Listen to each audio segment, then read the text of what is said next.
I like drawing portraits, and I used to think I was insane at it until one day I went onto a website that starts with a P, Pinterest, and I saw this, and I was like, what the fuck? You're trash, Brock. So, in order to catch up to Senpai, I gave myself a challenge. I'm gonna draw as many portraits as I can in 2 weeks.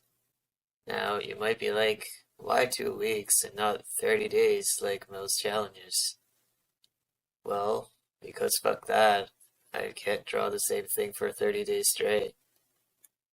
We're getting into our first portrait here, and you can actually see the date and the time at the bottom. And you can see I literally started at midnight because I thought I was gonna need the entirety of these 2 weeks, like every single hour. I started off okay. I was just drawing ahead in like a kind of chill way, like I always do, which just means going in without a plan and hope for the best.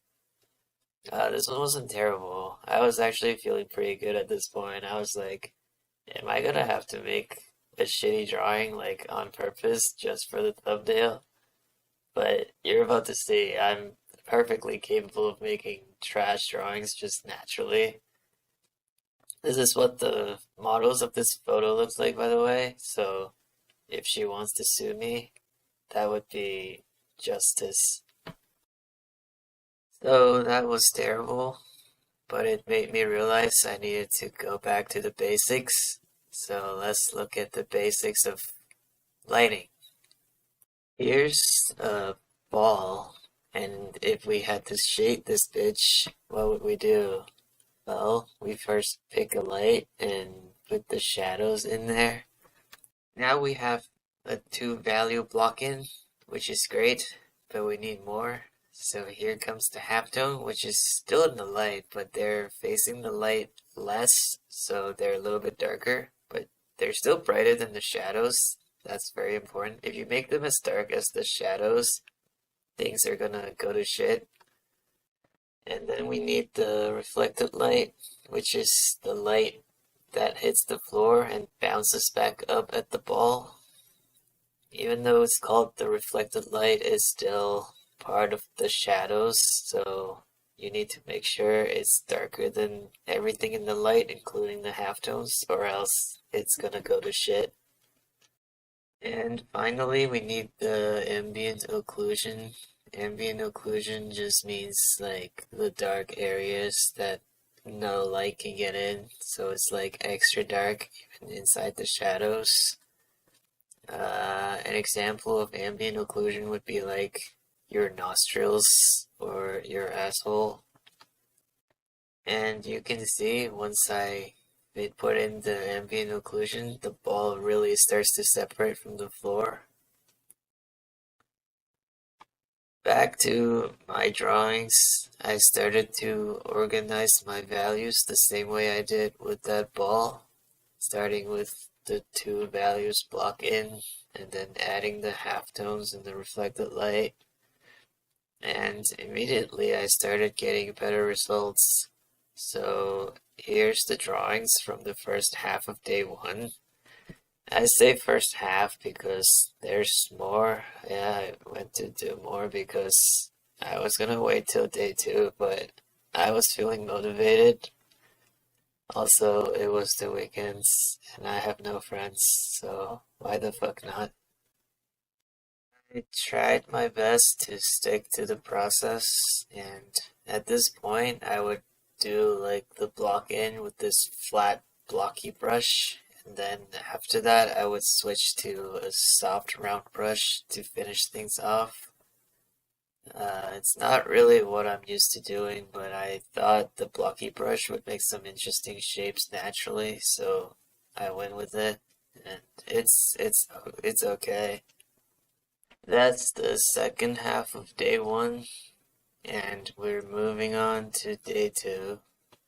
And day two is just the same shit all over again, so we could just quickly speed through them in the background. I'm not gonna lie, it was only day two, and I was already getting tired of the challenge. But but I wasn't gonna quit that quickly, so I kept going.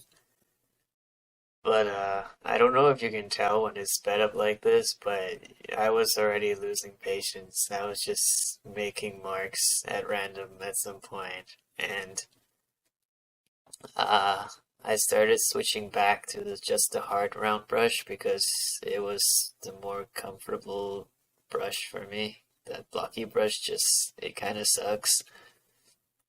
And this last drawing though, on day 2 that you're looking at right now, I was really tired and I was just like kind of doing it lazily.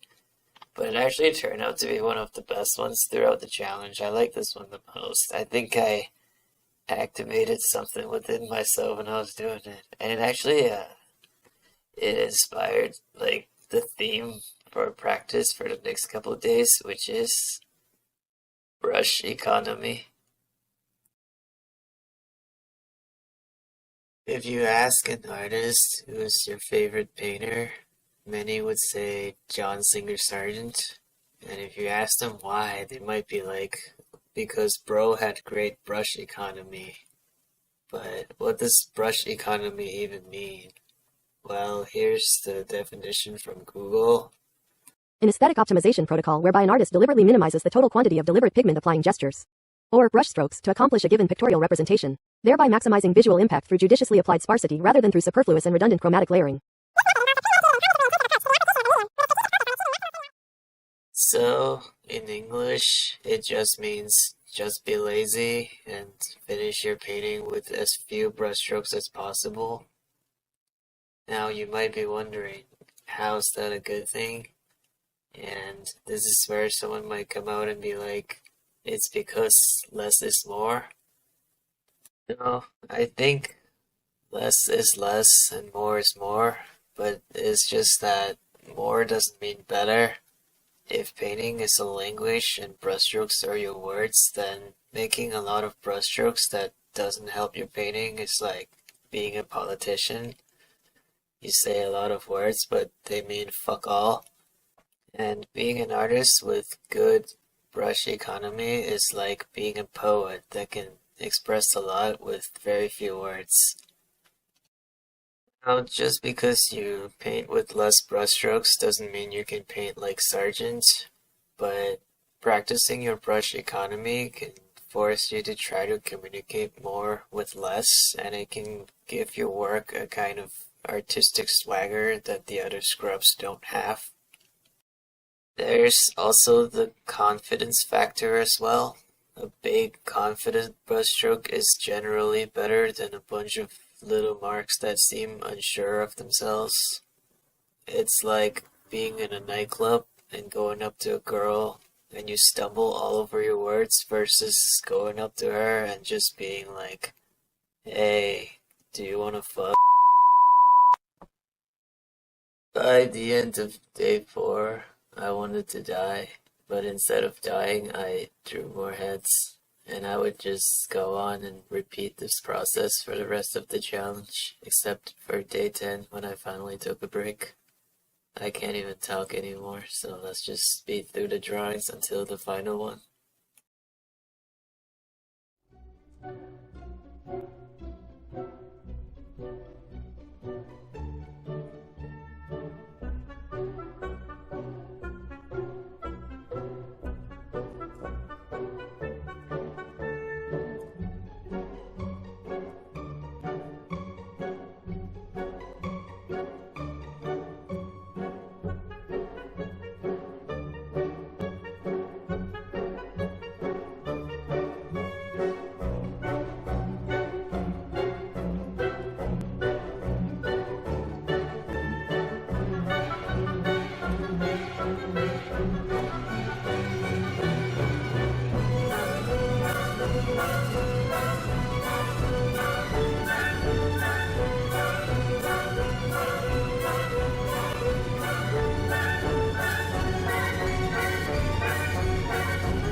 This one you're looking at was supposed to be the final drawing of the challenge, but I thought I could do better, so I went to find a photo with more dramatic lighting and tried again. I tried to apply everything I've learned over the past 2 weeks and really took my time with this one. All the heads from before took about 20 to 30 minutes each, but this one took like, I don't know, like maybe 4 to 5 hours. Around this point, it looked okay, but compared to our senpai's work that inspired this challenge, I'm still nowhere near. So I pulled up that drawing again and tried to see what they were doing differently. And the thing I noticed right away was that senpai used a lot more textures and has way better edges. So I woke up the next morning and started edging my drawing. And I also brought the contrast way up and I ended up with this. And then I signed it to make sure people know that I'm the real deal. Now you might say you can't adjust contrast in traditional, that's cheating. Well, shut up. So, did I manage to catch up to senpai in 2 weeks? No. You're trash, Brock.